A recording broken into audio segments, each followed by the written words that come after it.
네, 지금 시각 3시 39분 57초 막 지나고 있습니다. 조프로의 경제TV 시간입니다. YTN 경제부 조태현 기자 전화 연결돼 있습니다. 기자님 안녕하십니까? 네, 안녕하세요. 조태현입니다. 네, 먼저 오늘의 주식 시황부터 정리를 해주시죠. 간밤에 뉴욕 증시가 일제히 하락하는 모습을 보였습니다.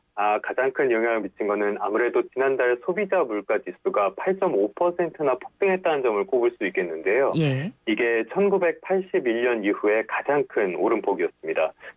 그래도 국내 증시는 오랜만에 힘을 내는 모습을 보였는데요. 이렇게 고물가 상황이 이어지고는 있지만 일단은 고점에는 다다랐다 이런 전망이 나온 게 큰 영향을 미친 것으로 보입니다. 그러니까 고물가 상황 자체는 앞으로도 당분간 더 이어질 가능성이 크지만 물가의 오름폭 자체는 지금이 고점일 거다 이런 전망이 나오고 있는데요. 네.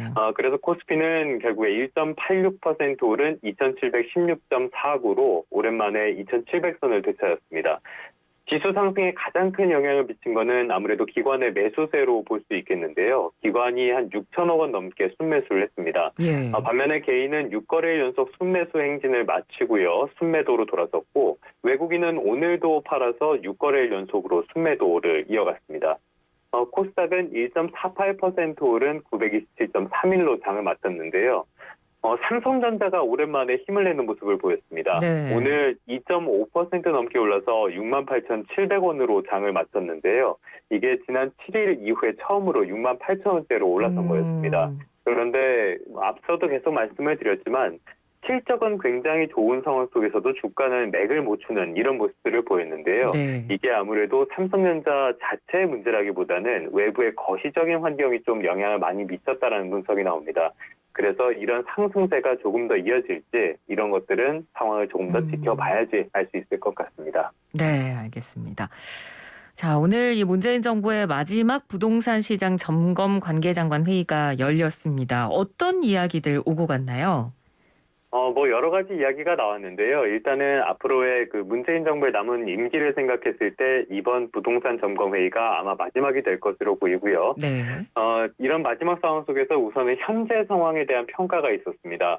전반적으로는 하향 안정세가 이어지고는 있지만 내림폭이나 속도는 다소 주춤해졌다고 평가를 했는데요. 또 그러면서 일부 지역은 상승세로 전환해서 이전과 다른 양상을 보인다고 지적했습니다. 네.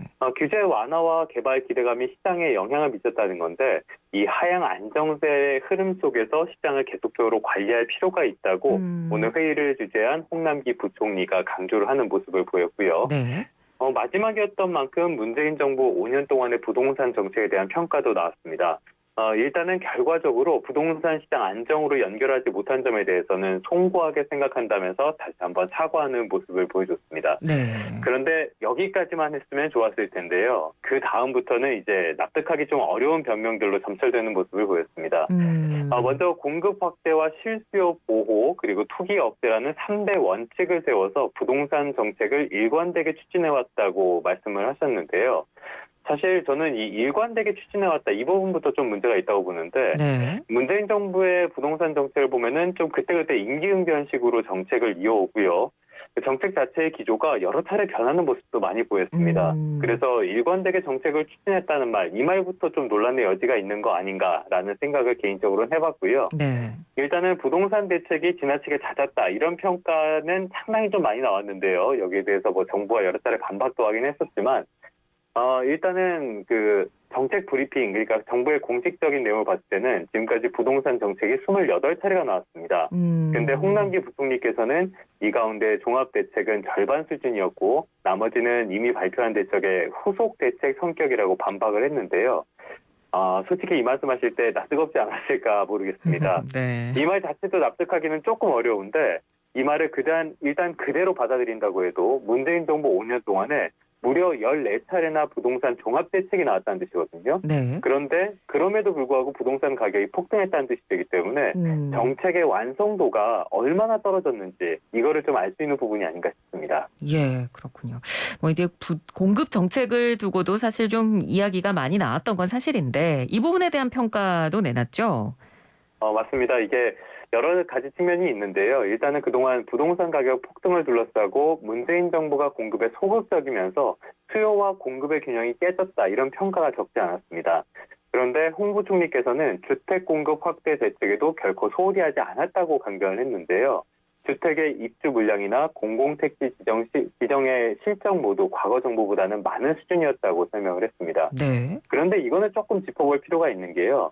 일단은 이 말씀 자체는 맞습니다. 주택의 입주 물량도 많았고요. 공공택지 지정 실적도 많았습니다. 그건 맞는데요. 김현미 정 장관께서 말씀하신 것처럼 주택은 빵이 아닙니다. 그래서 하루아침에 만들어지는 건 당연히 아니죠. 그렇죠. 정권 초기의 주택의 입주 물량이 그것들은 당연히 전 정권 시절에 인허가를 받아서 착공한 물량이라고 봐야 됩니다. 네. 그리고 가장 큰 문제가 되는 게 이 부분인데요. 사람들은 아무래도 현실적으로 살고 싶어 하는 것은 대부분 서울에서 살고 싶어 할 거고요. 그리고 수도권에서 살고 싶어 하는 분들이 상당히 많을 겁니다. 근데 물량이 많았다고는 하지만 수요가 많은 수도권에서는 물량이 오히려 급격하게 감소하는 모습을 보였다는 점. 이 부분이 사실 수도권의 가격 급등을 이끈 원인 중에 하나라고 볼 수 있거든요. 예. 그래서 전체 물량보다는 이 수요가 어떻게 분산됐는지 이런 것들을 봐야 되는데 이 부분에 대해서는 조금 현실과 다른 말씀을 하신 게 아닌가 싶고요. 그리고 2020년 이후에 입주 물량이 줄었다 이런 평가가 상당히 많이 나왔었는데 여기에 대해서는 좀 무겁게 받아들였다 이렇게 표현을 하셨습니다. 네. 또 이사 대책을 통해서 대규모 물량을 추가로 보강하는 데 총력을 다했다고 강조를 했는데요. 여기에 대해서도 조금 살펴봐야 될 부분이 있습니다. 일단은 공공재개발 지역, 지정된 지역 가운데 상당수가 민간 재개발로 입장을 바꾸면서 차질이 빚어지고 있고요. 이사 대책이 발표됐을 당시에만 해도 이만큼의 물량이 정말 실제로 공급이 되겠냐 하는 의문점이 좀 많았습니다. 네. 그런데 그 의문대로 지금 그 로드맵대로 움직이는 건 아니라고 볼 수 있고요. 또 문재인 정부 초기에 발표했던 주거복지 로드맵에서 지정한 공공택지, 여기에선 지금까지 본청약이 단 한 건도 나오지 않은 상태예요. 네. 그래서 지금까지 나온 물량들을 봤을 때는 본청약 시기가 언제가 될지 가늠하기 어려운 사전청약 물량만 잔뜩 나왔다고 봐야 되는데요. 이 사전청약에 대해서도 좀 여러 가지 논란이 있는데 그 준공 전에 분양하는 것들을 좀 부정적으로 보는 시선들이 많지 않습니까? 네네. 근데 사전청약은 그 준공 전 분양의 또 전인 개념이라고 봐야 되거든요. 그래서 이게 과연 주거 안정에 실제로 도움이 될 것인지 오히려 이게 임대차 시장에서 대기하는 수요만 늘리게 되는 거 아닌지 이런 의문들이 많았는데 여러 가지 측면에서 지금 이렇게 긍정적으로만 평가할 부동산 정책은 아니었다라고 보는 게 맞을 것 같습니다. 네, 그렇군요. 자, 오늘 이제 뭐 마지막 현실적으로 봤을 때 마지막 부동산 점검 회의였으니까 네네. 자, 그렇다면 이 문재인 정부의 부동산 정책을 총괄적으로 좀 평가해 본다라고 한다면 어떻게 봐야 될까요? 사실 이 부분에 대해서는 뭐 저뿐만이 아니라 많은 전문가분들 거기다가 또 더불어민주당 내부에서도 문재인 정부의 정책은 실패했다 이렇게 평가가 나오고 있으니까요. 실패라는 점에는 이견이 없을 것 같습니다. 어느 걸 보면 되냐면은 어려울 거 없습니다. 가격을 보면 됩니다. 네. 문재인 정부가 출범한 게 지난 2017년 5월이었는데요. 당시에 전국 평균 아파트 가격이 3억 2천만 원이었습니다. 이게 지난달에 5억 6천만 원이 됐어요. 그러니까 74%가 넘게 뛰었습니다. 예. 가격으로 2억 원이 넘게 올랐고요. 근데 수도권은 더 크게 상승했습니다. 4억 1천만 원에서 8억 원으로 거의 2배가 급등했고요. 서울은 아예 2배가 넘는 상승률을 보였습니다. 여기에 대해서는 다른 이유도 있습니다. 물론 장기간 이어진 저금리 기조 때문에 돈을 빌리기가 쉬워지고 이 돈이 갈 곳이 없다 보니까 자산시장으로 흘러들어가서 시장에 큰 영향을 미친 것도 사실이긴 한데요. 네. 그런데 정부의 부동산 대책이 제대로 작동하지 않은 것이 근본적인 원인이라는 점도 달라지는 건 없습니다. 네.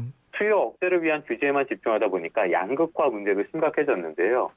오늘 오전에 한 부동산 정보 업체가 내놓은 자료인데 서울과 6대 광역시의 중형 아파트 평균 가격의 격차를 구해봤더니 10억 원이 넘었더라고요.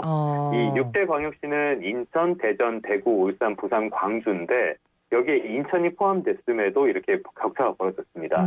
이 격차가 2017년 5월에는 4억 6,700만 원 수준이었는데 지난달에 10억 원으로 이렇게 늘어나는 2배가 넘게 확대가 된 겁니다. 네. 규제가 잇따르면서 이른바 똘똘한 한채 선호 현상이 커진 게 근본적인 배경으로 좀 꼽히는데요. 그러다 보니까 아파트 값의 양극화가 심해졌다고 볼 수 있겠고요. 네. 고가 아파트는 더 빠르게 오르고 중저가 아파트는 상대적으로 덜 오르는 모습도 지금까지 계속 보여왔습니다.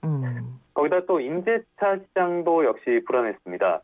이 집값이 빠르게 오르다 보니까 당연히 임대차의 가격도 오르게 되겠죠. 근데 또 하나의 원인이 된 게 다름 아닌 임대차 3법입니다. 2020년 7월에 더불어민주당이 임대차 3법을 강행 처리하면서 그 다음에 비교적 안정적인 모습을 보여왔던 전세 시장이 폭등하기 시작했어요. 예. 여기에 계약갱신 청구권을 사용한 전세가 있고요. 신규 계약을 한 전세가 있고 또 중간에서 적절한 타협점을 찾은 전세까지 나오면서 네. 이중 가격 구조를 넘어서 삼중, 다중 가격 구조까지 형성되기 시작했습니다. 또 이렇게 가격이 오르니까 결국에는 전세난에 지친 세입자들이 실수요, 그러니까 내 집 마련에 나서면서 집값을 또 끌어올린 측면도 있었고요.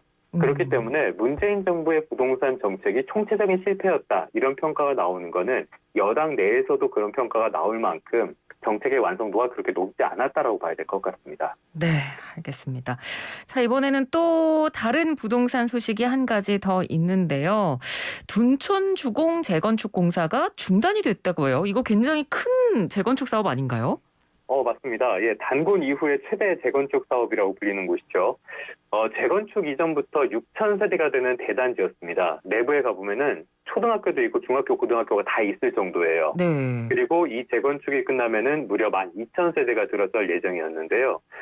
최근 제가 개인적으로 이곳을 지나가다가 본 게 있는데 플래카드가 여러 개 붙어 있더라고요. 공사 중단 이런 플래카드들이 여러 개 네. 붙어 있는 모습을 봐서 이게 무슨 일인가 싶었는데 네. 이런 일이었습니다. 이 재건축 사업비를 두고 조합집행부와 시공사업단이 갈등을 빚고 있는데요. 양측의 협상이 지난달 이후에는 아예 중단된 상태라고 합니다. 그렇군요. 이 서울시가 중재를 시도를 계속은 하고 있는데 진전이 없고요. 이 중재 노력도 중단된 상태라고 해요. 그래서 시공단은 오는 15일 0시를 기점으로 해서 인력과 장비를 철수한다는 방침을 세웠습니다. 또 유치권을 행사해서 공사장 전체를 출입 통제한다는 방침인데요. 이 시공단의 설명을 들어보면은 2020년 2월에 실제로 착공을 시작한 뒤에 2년 넘게 공사비를 받지 못했다는 입장을 내놓고 있습니다. 양측이 이렇게 갈등을 빚는 배경은 어디에 있습니까? 돈이 문제겠죠. 2020년 6월에 시공단이랑 전임 그 조합집행부가 공사비 증액 계약을 체결한 게 있습니다. 이 금액이 5,600억 원가량 되는데요. 네. 여기에 대해서 새 집행부가 문제를 제기한 겁니다. 이 계약을 보면은 가구 수와 상가 건물을 추가하고요. 자재도 고급화한다, 이런 내용들이 담겼는데요. 현 집행부에서는 법적으로도 절차적으로도 하자가 많은 계약이라고 주장하고 있습니다. 그래서 오늘 16일에 총회를 열어서 공사비 증액과 관련한 의결을 취소하는 안건을 처리한다, 이런 방침인데요. 네. 또 공사 중단이 10일 이상 이어지면은 계약 해지도 추진하겠다는 맞불을 놓은 상태입니다. 원래는 이 둔촌 주공이 지금 일반 분양이 계속 미뤄지고 있어요. 그래서 미뤄진 끝에 올해 상반기 안에는 일반 분양을 시작하겠다, 이런 방침을 세웠는데 지금 이런 마찰이 계속되면서 공급이 더 미뤄질 수밖에 없는 상황이라고 볼 수 있겠습니다. 이렇게 되면은 조합과 시공사 양쪽도 다 피해를 볼 수밖에 없고요. 무엇보다 입주를 기다리는 원주민, 그리고 청약 대기자, 이런 사람들이 모두 피해자가 될 가능성이 커 보이죠. 네. 그래서 서로 조금씩 양보해서 합리적인 중재안을 좀 만들어내야 되는 시점이 아닌가, 이런 생각이 듭니다. 네, 서로 다 피해가 없어야 될 텐데요. 자, 이제 마지막으로 오늘 조프로의 경제 팁은 어떤 건가요? 이게 사실 여러 차례 전해드렸던 말씀인데요. 이 정권 말기까지 다소 낯뜨거운 자화자찬이 이어지는 게 좀 개탄스럽기도 하고 안타깝기도 합니다. 물론 배경은 이해가 되는 게 정부에서 다소 실패라고 스스로 판단한다고 해도 그거를 실패라고 대놓고 이야기하기는 좀 어렵긴 하겠지만 좀 지나친 게 아닌가 싶은데요. 네. 마침 오늘 오전에 3월 고용 동향이 발표된 게 있습니다. 또 홍부총리께서 SNS에 글을 올리셨죠. 여러 가지 어려움이 있긴 했지만 그래도 5년 동안 127만 개의 일자리를 만들었다고 강조하는 모습을 보였습니다. 그러면서 지난 5년 동안의 양질의 일자리 창출을 최우선 국정과제로 삼아서 총력 대응해온 결과라고 자평을 하는 모습을 보였는데요. 과연 이런 말이 정말 양질의 일자리를 원하는 청년, 그리고 최근에 일용직 같은 고용 취약계층의 일자리가 굉장히 좀 어려운 상황인데 이런 분들에게도 납득이 가는 설명일지는 좀 의문이 듭니다. 네. 민주화가 이루어진 뒤에 처음으로 5년 만에 정권 교체를 허용한 배경이 무엇인지 자성이 다소 부족한 게 아닌가 싶은 생각이 드는데요. 그래서 한 말씀 마지막으로 드리면 자화자찬할 시간에 정책을 고민했으면 평가가 달라졌을 것이다 라고 말씀드리겠습니다.